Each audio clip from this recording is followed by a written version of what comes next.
edition of Spookathon. I'm joined by Jace. He is going to participate with us as well. It's Columbus Day, so he does not have school today. What is your first pick? I Delivered Dummy 2. By R.L. Stine, okay. And do you know anything about the book?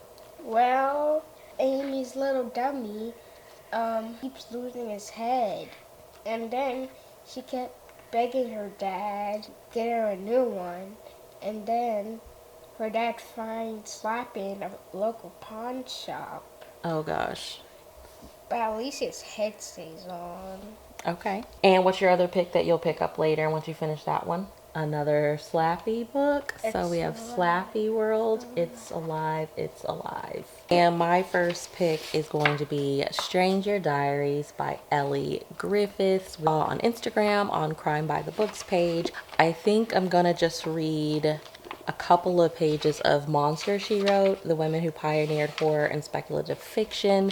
Bethany from Beautifully Bookish Bethany is reading it as well, so I think we're just going to kind of read it together and message each other throughout. Only about 293 pages, so I could, if I wanted to get it finished during a readathon, I would need to read like 40-ish pages a day. That is doable. It's non-fiction. The writing isn't like terribly small or anything, and there's like really nice artwork throughout, so it should be a quick read. So we're going to get started, and we will check in once we've made a little bit of leeway through our books. Okay guys, so I made it 3 chapters into Stranger Diaries by Ellie Griffiths, and I have loved what I have read so far. I feel like I'm really gonna love this book. Fingers are crossed. So it follows Claire, and Claire is a recently divorced single mom of a daughter, and she moves to this small town to take up a English/creative writing job at this local high school called Talgarth High. And this high school, the building that it is housed in once upon a time, was the home to this really popular author named R.M. Holland, who wrote this book called The Stranger. It's so good. It feels very atmospheric.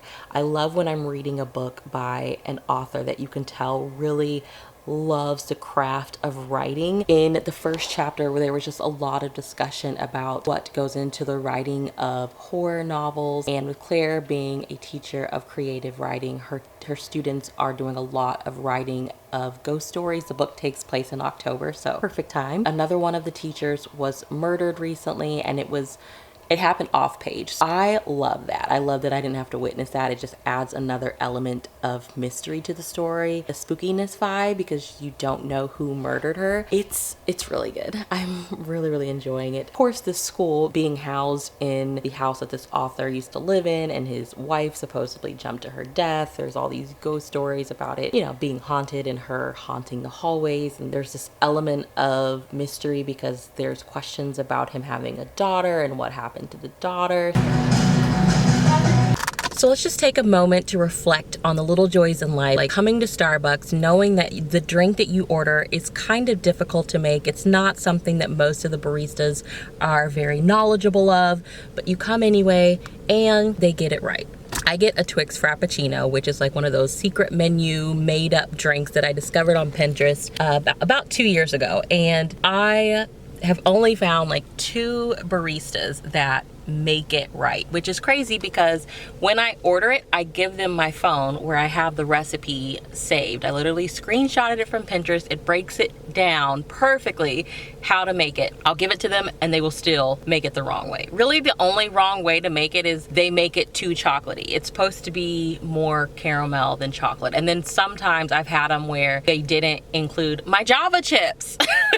I sound really spoiled, but it's like I get 2 drinks from Starbucks. My Twix Frappuccino or green tea lemonade with 2 extra pumps of sweetener. That's it. So I just feel like I only get 2 drinks. Can we please make them right? I'm 55 pages into Stranger Diaries, and I am really loving it. I really like when you read a book and it kind of feels like a love letter or an appreciation letter to all the books in the genre the book is written that kind of paved the way for it. I'm really getting those kinds of vibes with this book. There's a lot of books, titles, and authors that have been mentioned in this one. Like, I've been keeping a list of book titles. She's mentioned The Hound of Baskerville, Dr. Jekyll and Mr. Hyde, Armadale, The Girl on the Train, The Woman in Black, Jane Eyre, The Wife of Bath's Tale, The Wizard of Oz, Pride and Prejudice, Emma, Murder on the Orient Express, Jeeves in the Springtime, Time and of Mice and Men, which I'm pretty sure not all of these are the same vibe of this book, but it's just really interesting to see what books the author felt were significant enough to add to this story. I'm really intrigued. So obviously there was the murder, and it was a friend of our main character Claire's, and there was something that happened before the story kicked off that she failed to mention to the police, and they're obviously doing their research, and I feel like they know that something happened. It was like an affair,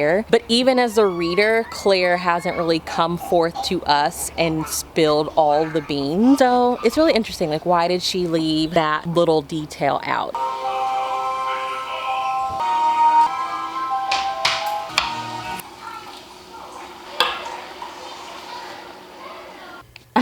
Are you ready? All right. Okay. Who are the characters in this book? Livy, Jones, and Gates. Okay. And what's going on? Robot contest. So they made this robot called Francine, and they really wanted to win. Did they win? I am not at the end of the book, Mom. Would you recommend this book so far to other kids? Yes and no. Why yes and no? Why no? Well, the book is pretty good, but I just feel like it can be kind of boring to read after a while. Taking a little bit of a break from reading, I was doing some research for my term paper a couple of days ago, and the class that I've been in has been all about the US and its involvement in the Vietnam War, which is very masculine, very man information heavy, and the entire class I've just been like, what have the women been doing? So I focused on like the women who actually served in the military on both the American side and the Vietnamese side, but then I also wanted to focus in on like what women back home in America were doing. So I was like, what kind of books were they reading? What music was popular? And I came across this article. So I realized like all the gothic romances that I've been hauling off of eBay and friends have been sending to me, they were all published during that time. So I was like, oh my gosh, I never really paid attention to when these books came out. They came out during this time, and you see the covers on them, and I'm like, it just makes so much sense for the time period. So anyway, I came across this article that this woman wrote, and it is so good, and I reached out to her. I found her blog, and I found her on Pinterest, and I reached out to her, and she has agreed to do a question and answer with me. So she's over in the UK, so I know there's a big time difference, but I wanted to get these questions typed up and sent to her.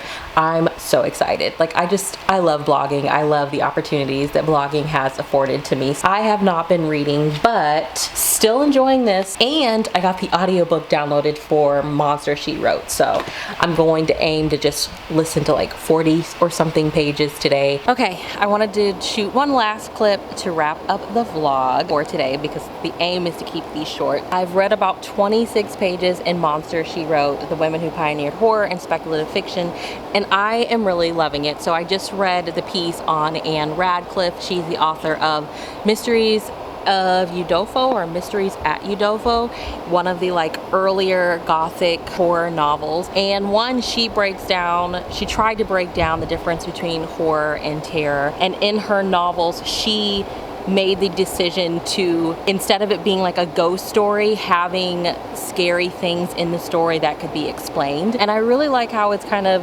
exploring the idea of these gothic novels being written by women and from the perspective of women, and showing kind of the repression of women and how that's kind of one of the horrifying factors within the story. So I am really enjoying it. How did your reading day go? Good? Okay, well, we got to go back to school tomorrow, so you're going to have to rush home and do some more reading so you can update us tomorrow, right? Yeah.